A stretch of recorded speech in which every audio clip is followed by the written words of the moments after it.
Court वालों Punjab Haryana high court ਤੇ ਨਾਰਾਜ਼ਗੀ ਜਤਾਈ ਗਈ ਹੈ। ਦਰਅਸਲ ਹਾਈ ਕੋਰਟ ਨੇ ਇੱਕ ਮਾਮਲੇ ਦੇ ਵਿੱਚ 1 ਸਾਲ ਤੋਂ ਸੁਣਵਾਈ ਹੀ ਨਹੀਂ ਕਰੀ ਸੀ, ਯਾਨੀ ਕਿ ਉਹ ਲਿਸਟ ਹੀ ਨਹੀਂ ਕੀਤਾ ਗਿਆ।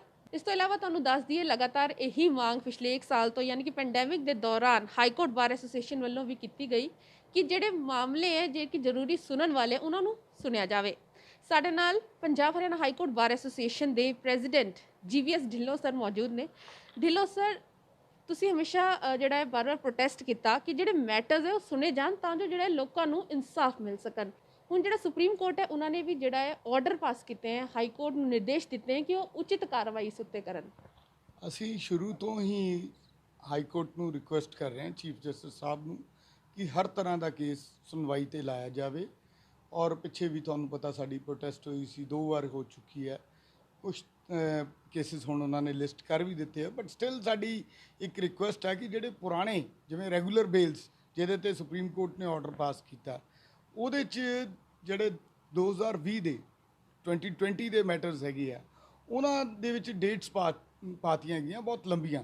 ਅਸੀਂ ਹੁਣ ਵੀ ਰਿਕੁਐਸਟ ਕਰ ਰਹੇ ਹਾਂ ਕਿ ਉਹ ਜਿਹੜੀਆਂ ਡੇਟਸ ਆ ਉਹਨਾਂ ਨੂੰ ਪ੍ਰੀਪੋਨ ਕਰਕੇ ਤੇ ਉਹਨਾਂ ਨੂੰ ਸੁਣਵਾਈ ਤੇ ਲਿਆਂਦਾ ਜਾਵੇ, ਕਿਉਂਕਿ ਜਿਹੜੀ ਰੈਗੂਲਰ ਬੇਲ ਆ ਇਹ ਪ੍ਰਾਇੋਰਟੀ ਤੇ ਸੁਣਨੀ ਹੁੰਦੀ ਆ। ਇਹਨੂੰ ਇਹ ਨਹੀਂ ਹੈ ਕਿ ਇਸ ਤਰੀਕੇ ਨਾਲ ਤੁਸੀਂ ਜਿੰਨਾ ਐਡਜਨ ਕਰ ਰਹੇ ਹੋ। So it should not be adjourned at any cost. ਦੇਸ਼ ਵਿੱਚ ਹਾਈ ਕੋਰਟਸ ਜਿੰਨੀਆਂ ਵੀ ਨੇ ਉਹਨਾਂ ਵਿੱਚੋਂ ਸੈਕਿੰਡ ਸਭ ਤੋਂ ਜ਼ਿਆਦਾ pendency Punjab Haryana high court ਦੇ ਵਿੱਚ ਹੈ। ਕੀ ਕਹਿਣਾ ਚਾਹੋ? 7 ਲੱਖ ਤੋਂ ਵੱਧ ਕੇਸਿਸ ਸਾਡੇ ਆਲਰੇਡੀ ਪੈਂਡਿੰਗ ਚੱਲ ਰਹੇ ਨੇ। ਸਭ ਤੋਂ ਵੱਧ ਪੈਂਡੈਂਸੀ ਸਾਡੀ ਚੱਲ ਰਹੀ ਹੈ। ਔਰ ਅਸੀਂ ਇਹ ਵੀ ਇੱਕ ਰੈਫਰੈਂਸ ਆਪਣੀ ਲੈਟਰ ਦੇ ਵਿੱਚ ਦਿੱਤਾ ਸੀਗਾ ਕਿ ਆਪਾਂ ਜੇ ਇੱਦਾਂ ਚੱਲਦੇ ਰਹੇ ਤਾਂ ਹੋਰ ਬਹੁਤ ਪੈਂਡੈਂਸੀ ਵੱਧ ਜਾਏਗੀ। ਔਰ ਪੈਂਡੈਂਸੀ ਦਾ ਮਤਲਬ ਆ ਇਨਜਸਟਿਸ ਹੋ ਜਾਏਗਾ ਵਿਦ ਦੀ ਲਿਟੀਗੈਂਟ। ਸੋ ਜਿਹੜਾ ਨਹੀਂ ਹੋਣਾ ਚਾਹੀਦਾ, ਇਸ ਲਈ ਸਾਰੇ ਜੱਜਿਸ ਨੂੰ ਬਿਠਾਓ ਫਿਜ਼ੀਕਲੀ। ਚਲੋ ਜੇ ਜਦੋਂ ਹਾਲਾਤ ਜ਼ਿਆਦਾ ਖਰਾਬ ਸੀਗੇ ਤਾਂ ਵੀ ਆਲਸੋ ਡਿਡ ਨਾਟ ਇਨਸਿਸਟ ਕਿ ਤੁਸੀਂ ਫਿਜ਼ੀਕਲੀ ਕਰੋ, ਲੇਕਿਨ ਹੁਣ ਜਦੋਂ ਹਾਲਾਤ ਫਿਰ ਡਾਊਨ ਆ ਗਏ ਨੇ, ਹੁਣ ਕਾਫੀ ਤੁਸੀਂ ਦੇਖਿਆ ਐਵਰੀ ਡੇ ਗ੍ਰਾਫ ਬੜਾ ਡਾਊਨ ਆ ਰਿਹਾ, ਤੇ with the grace of God ਜੇ ਬਿਲਕੁਲ ਹੀ ਡਾਊਨ ਆ ਗਿਆ ਤੇ ਫਿਜ਼ੀਕਲੀ ਬੈਠਣ, ਨਹੀਂ ਤਾਂ ਵਰਚੁਅਲ ਮੋਡ ਦੇ ਤਾਂ ਸਾਰੇ ਦੇ ਸਾਰੇ ਜੱਜਿਸ ਬੈਠਣੇ ਚਾਹੀਦੇ ਆ ਤੇ ਕੋਈ ਮੈਂਸ਼ਨਿੰਗ ਸਿਸਟਮ ਨਹੀਂ ਹੋਣਾ ਚਾਹੀਦਾ। ਹਰ ਤਰ੍ਹਾਂ ਦਾ ਕੇਸ ਸੁਣਵਾਈ ਤੇ ਆਉਣਾ ਚਾਹੀਦਾ ਹੈ। ਸੁਪਰੀਮ ਕੋਰਟ ਨੇ ਬੜੇ ਕਲੀਅਰਲੀ ਕਿਹਾ ਕਿ ਫੰਡਾਮੈਂਟਲ ਰਾਈਟ ਆ ਬੰਦੇ ਦਾ ਕੋਰਟ 'ਚ ਆਉਣ ਦਾ। ਔਰ ਪਹਿਲੀ ਗੱਲ ਤਾਂ ਉਹਨਾਂ ਨੇ ਕਹੀ ਹੈ ਕਿ ਵੀ ਹਰ ਤਰ੍ਹਾਂ ਦਾ ਕੇਸ ਜਿਹੜਾ ਹੈਗਾ ਉਹ ਸੁਣਨਾ ਚਾਹੀਦਾ। ਅਸੀਂ ਵੀ ਸੁਣ ਰਹੇ ਹਾਂ ਤੇ ਤੁਸੀਂ 50% ਤੋਂ ਵੱਧ ਜਿਹੜੇ ਜੱਜਿਸ ਉਹਨਾਂ ਨੂੰ ਬਿਠਾਓ। ਤੇ ਰੈਗੂਲਰ ਬੇਲ ਦੇ ਬਾਰੇ ਸਪੈਸੀਫਿਕ ਉਹਨਾਂ ਨੇ ਕਿਹਾ ਆ ਕਿ ਇਹ ਨਹੀਂ ਰੋਕੀ ਜਾ ਸਕਦੀ ਔਰ ਇਹ ਲਿਸਟ ਕਰਨੀਆਂ ਚਾਹੀਦੀਆਂ ਇਮੀਡੀਏਟਲੀ।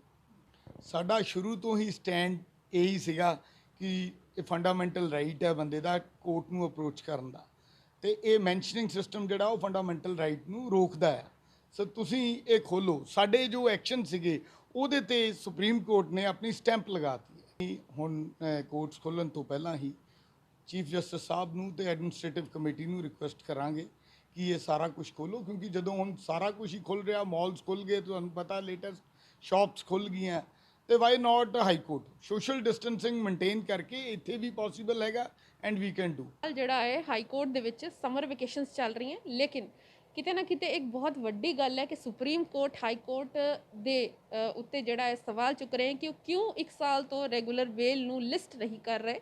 ਪਹਿਲੇ ਮੈਂਸ਼ਨਿੰਗ ਦਾ ਸਿਸਟਮ ਸੀਗਾ, ਹਾਈ ਕੋਰਟ ਬਾਰ ਐਸੋਸੀਏਸ਼ਨ ਨੇ ਪ੍ਰੋਟੈਸਟ ਕੀਤਾ, ਉਸ ਤੋਂ ਬਾਅਦ ਅਰਜੈਂਟ ਮੈਟਰਸ ਖਾਸ ਕਰ ਜਿਹੜੇ ਵੈਕੇਸ਼ਨਸ ਦੇ ਦੌਰਾਨ ਸੁਣੇ ਜਾ ਰਹੇ ਨੇ, ਜਿਨ੍ਹਾਂ ਦੇ ਵਿੱਚ ਐਂਟੀਸਪੇਟਰੀ ਬੇਲਸ ਹੋਣ, ਰੈਗੂਲਰ ਬੇਲਸ ਹੋਣ, ਪ੍ਰੋਟੈਕਸ਼ਨ ਮੈਟਰਸ ਹੋਣ ਜਾਂ ਫਿਰ ਹੈਵੀਅਸ ਕਾਰਪਸ ਪਟੀਸ਼ਨਸ ਹੋਣ, ਉਹਨਾਂ ਦੇ ਲਈ ਮੈਂਸ਼ਨਿੰਗ ਜ਼ਰੂਰੀ ਨਹੀਂ ਹੈ। ਫਿਲਹਾਲ ਹਾਈ ਕੋਰਟ ਬਾਰ ਐਸੋਸੀਏਸ਼ਨ ਨੇ ਇਹ ਵੀ ਕਿਹਾ ਹੈ ਕਿ ਜਲਦ ਤੋਂ ਜਲਦ ਜਿਹੜਾ ਹੈ ਹਾਈ ਕੋਰਟ ਐਡਮਿਨਿਸਟ੍ਰੇਟਿਵ ਕਮੇਟੀ ਦੇ ਕੋਲ ਜਾ ਕੇ ਮੰਗ ਕੀਤੀ ਜਾਏਗੀ ਕਿ ਕੋਰਟਸ ਨੂੰ ਫਿਜ਼ੀਕਲ ਤੌਰ ਤੇ ਖੋਲ੍ਹਿਆ ਜਾਵੇ, ਕਿਉਂਕਿ ਹੁਣ ਸਾਰਾ ਕੁਝ ਖੁੱਲ੍ਹ ਚੁੱਕਿਆ ਹੈ ਤਾਂ ਜੋ ਲੋਕਾਂ ਨੂੰ ਇਨਸਾਫ ਮਿਲ ਸਕਣ। ਚੰਡੀਗੜ੍ਹ ਤੋਂ ETV ਭਾਰਤ ਦੇ ਲਈ ਪੂਜਾ ਵਰਮਾ ਦੀ ਰਿਪੋਰਟ।